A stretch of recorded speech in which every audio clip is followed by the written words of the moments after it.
Hi, we continue in Genesis 24 today after Abraham's servant has completed his version of the original sending encounter between him and Abraham at the beginning of our chapter, and now has come to the part where he's at the spring and meets Rebekah. And it's an interesting aspect of how he repeats it here because Rebekah's a witness to this, and so she can say whether what he says is accurate to what she remembers him saying or not, whereas plainly nobody in the scene here in the house of Laban was there back in Beersheba when Abraham issued the commands and the contours of the mission in the original version of it. So we can expect that perhaps Rebekah would object if he says it wrongly, but she doesn't. And we can't simply guess why because we don't know. We don't know if she's just being deferential to the patriarchal role of the men talking, or if she's fine with this because she already wants to leave. We know very little about what her situation is in her home with her brother Laban and the rest of her family. And we really won't get a look into Rebekah until the next generation. So for now, we just continue to hear this from the perspective of the servant who's plainly trying to get Laban and his family to recognize that this is from Yahweh, and if they object to it, they're objecting to Yahweh. And already in the ancient Midrash, it was seen that way, that all of the changes that the servant, which the Midrash and most artists understand as Eleazar, who Abraham names back in chapter 15, although we've never actually seen him in the story, is here trying to achieve his mission and using whatever words he can and claims on Yahweh to do that. Because from their perspective, as we look at this, let's consider what's being asked. A stranger, although obviously a wealthy stranger with his 10 camels and the jewelry, is asking to take Laban's sister away to a distant land and where Laban will expect never to see her again. And there's no opportunity, as far as he knows, to have an escape clause, or what if it doesn't work, or what if she changes her mind when she gets there, or any of those kinds of things. So it's a really once-in-a-lifetime request that almost certainly can't be taken back, and he has to be incredibly persuasive to do it. Although at the same time, we don't know what Laban's motivations are other than material blessing. And as we saw last time, even the ancient Midrash thought that when he saw the bling on Rebekah's nose and wrists, perhaps he thought he would get something greater if the servant stuck around for a while. So that's as much as we can guess from their perspective, and as we watch what happens here. And on the right side of the screen, you can see the original, and the first part of the original here is the servant thinking to himself or speaking to himself. As you can see here, I'm standing here by the spring of water. But then it's the part where Rebekah shows up. And so he's got to report both what was in his head, which nobody knows except us, and then what was seen by both of them. And I changed this from what I had posted earlier because although this is meant to be simply what they say, there are some elements of what the narrator says that are important to put in here. So I made this a little more full, and I posted the revised version on the website at radicalbible.net. So as we've been looking at the key words in our section, it shouldn't be too surprising that the key words repeat what we'd heard earlier. Here's where we start here. I came to the spring today, and we see this phrase as we saw last time about making your way successful, and then we're going to see the various elements we've seen: drink, water, camels, but couple of beholds here, 3 of them in this section.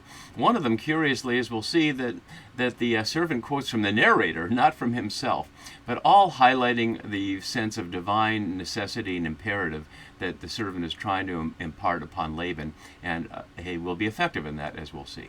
So let's put this back up here so we can compare as we go.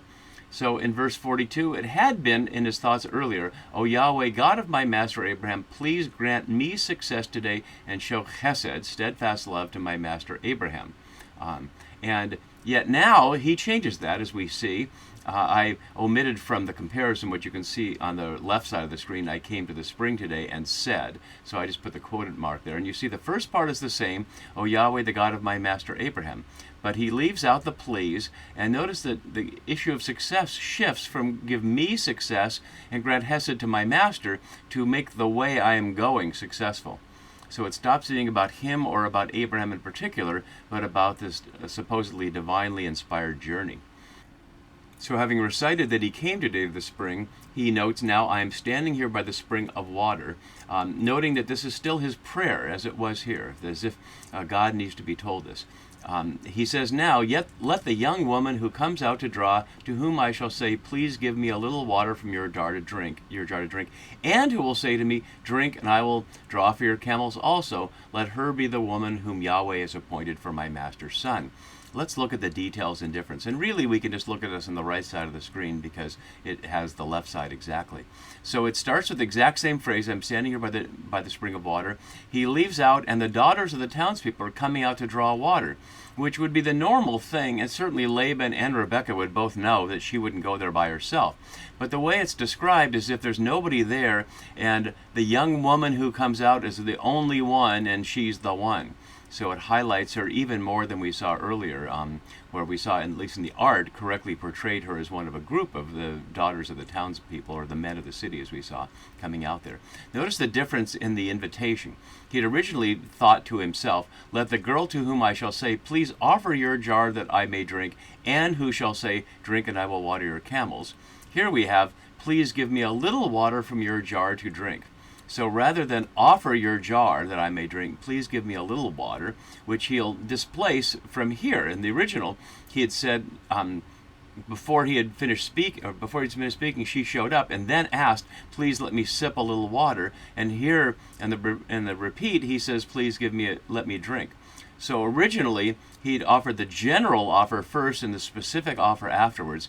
In the recollection, he offers the specific, a little water first, and the general, please let me drink, after. Why might that be? Well, perhaps to highlight here that he's being more forthright than he actually had planned to do, and that she responds there. But notice the difference. In the original, she showed up, and what he actually says is, please let me sip a little water from your jar, as opposed to what he says now, please let me drink. But that's separate from the camels. There's a break in the verse there where the narrator speaks and describes her, and then he adds, until they have finished drinking. She adds, until they've finished drinking, and she says instead here, drink and I will also water your camels. So in the repeat, it's all one item here. Let me drink, and she let down the jar, and I will water the camels, as opposed to in the original where he drank first, in a little suspense of whether she would also offer to water the camels. So in the retelling, it's all one smooth movement from the drink for him and the drink for the camels.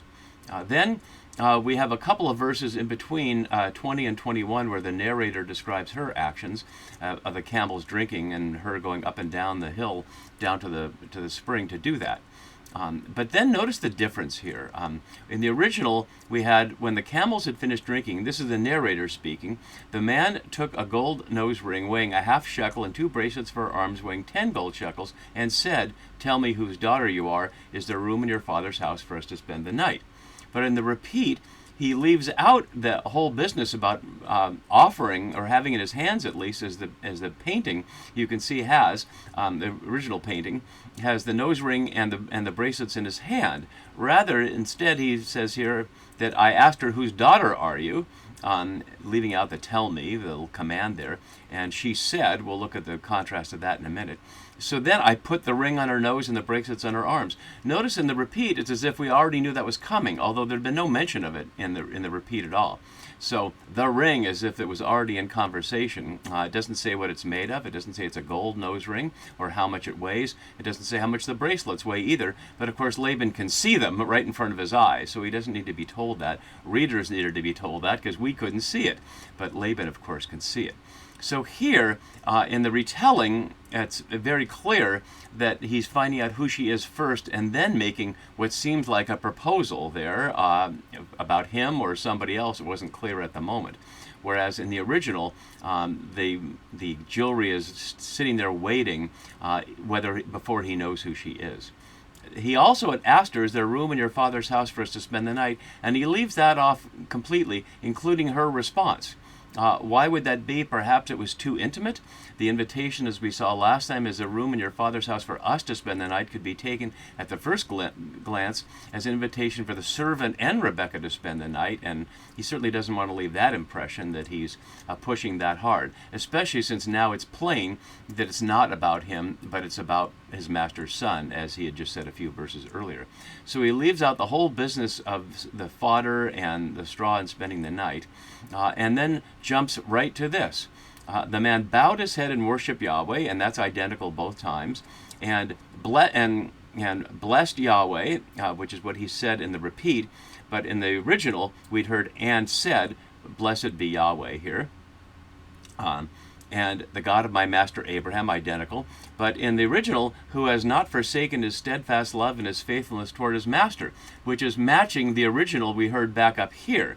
That the original question is, would Yahweh not only grant me, the servant, success, but show chesed to his master Abraham? So when it happens, that's what he says. He's not forsaken his chesed and faithfulness. Chesed ve'emet here can be translated as truth, which is the exact same phrase that for whatever reason is translated here, you will deal loyally and truly with my master. But in Hebrew, it's the exact same phrase. And notice what's being shifted. In the original, the blessing and thankfulness here is that Yahweh has done this for his master. Whereas in the repeat, now if you, Laban, will deal with Hesed and truly with my master. From this distance, obviously, since the master is not here. And the original, the conclusion was, and as for me, Yahweh has led me on the way to the house of my master's kin, or literally the house of my master's brother, which is not who Laban is. Obviously, he's his nephew, but kin in the brother in the broad sense, hence the translation kin here. Whereas here we have it, has led me by the right way to obtain the daughter of my master's brother for his son. Notice how specific that is, and specifically about what it's up to Laban to collaborate with to allow his sister to be turned over. So now then he adds, and this is brand new, if you will deal with Hesed and Ve'emet with my master, tell me, and if not, tell me, so that I may turn either to the right hand or to the left. So that's the comparison of both, and by that time, we ought to believe that Laban has no choice in it at all. We're going to go back and look at some of the details in the notes, but before I do, something I left out in the original going through this, and I want to highlight here, because in verse 15, it was the narrator who had told us, before he had finished speaking, behold, or Vehenna, there was Rebekah, born to Bethuel, son of Milcah, the wife of Nahor, Abraham's brother, coming out with her water jar on her shoulder. And when he repeats it, he says out loud, before I had finished speaking in my heart, behold, there was Rebekah coming out with her water jar on her shoulder. So he quotes the narrator directly, other than the lineage of Rebekah there, which we'll look at in just a moment. We look at the details. So it's a very interesting thing that he quotes the narrator. Why might that be? Well, the narrator is our one reliable voice here, as well as a direct voice of Yahweh, but Yahweh's direct voice is not anywhere in this chapter. So the narrator is our objective beholder of what's happening. And what that suggests, I think, is that his quote in verse 45 is that he's seeing it right, that he's seeing it from the same perspective the narrator. Does that mean that correlation is causation and that this is really Yahweh's doing? Well, we still can't reach that conclusion, but at least he's seeing it that way. So let's go back and look at some of the details before we close off for today, and we see what Laban and the family's response is. So he changes words here. He had been calling her a Na'arah, a young woman, and now he changes to Alma. And the Midrash claimed that Alma, quote, denotes a young woman in the vigor of her youth and carries a more discerning connotation than Na'arah. So he's really highlighting that he's looking for a marriageable young woman. And then noting the contrast that we saw there, here, for my master's son, replacing what was in verse 14, your servant Isaac. And notice it's highlighting the familial element here rather than the actual name, which isn't that important. And we already looked at these details here. Another detail that we didn't comment on here is in verse 46, he omits my Lord, that she said my Lord from verse 15, which is highlighting her deference to him. But he's doing everything he can to make it not about him. That it's not about his success, that he's not the Lord, that he's just the vehicle here for God's will to get his master's son married. And so as we continue, then I asked her, whose daughter are you? And then she said this, the daughter of Bethuel, Nahor's son, whom Milcah bore to him. But that's not exactly what she said, and she's here to witness to it. This is what she said, I am the daughter of Bethuel, son of Milcah, whom she bore to Nahor. In her version, the grandmother is first. It's more the matriarchal version, that Milcah is important, and that Bethuel is the son that Milcah bore to Nahor. The servant fits it more into traditional patriarchal order, presumably for Laban's purpose, the daughter of Bethuel, Nahor's son, whom Milcah bore to him. So in that case, the woman is the afterthought, and the patriarchal lineage is the direct element here. We don't know enough about Laban to know whether that matters, but it's an interesting element that he switches there. And then finally, as we get to the end of our scene here, notice that who had led me on the right way to obtain, or literally to take. And that's the key word here. It was originally about taking, and now it is too. Obtain tries to soften it. But Laban hears what it says: to take your sister, to take the daughter of my master's brother for his son. So he puts it as an ultimatum. If you will deal the way God deals with Abraham, with Chesed and Ve'emet, which he doesn't name as God's elements, great. And if not, I will leave. The Midrash adds an interesting element to what otherwise is a standard Deuteronomistic phrase about turning neither to the right hand or the left, which in the Deuteronomy is a phrase for going straight on the path that Yahweh has. But the Midrash turns it into an interesting element that to the right refers to the daughters of Ishmael geographically, and to the left refers to the daughters of Lot geographically, which raises an interesting question that we don't hear in the plot, but that the Midrashic rabbis noted, which is there are other choices. That when Abraham said to the servant, don't take my son down there, and don't let him marry any of the Canaanite people, but send her back to my kin, well, he has other kin here. Ishmael has children, and Lot has children, and they would actually be perhaps of the right generation here for Isaac, or at least of the same generation that Rebekah is, of a generation younger. But that never comes up in the actual story. And of course, that's not what happens. And to see what happens, we'll look next time. But even after they agree, it's going to be a little bit to get them out of there, which may be speaking to the issue of getting out of Babylon for those in exile. But we'll get to that next time. See you then for that.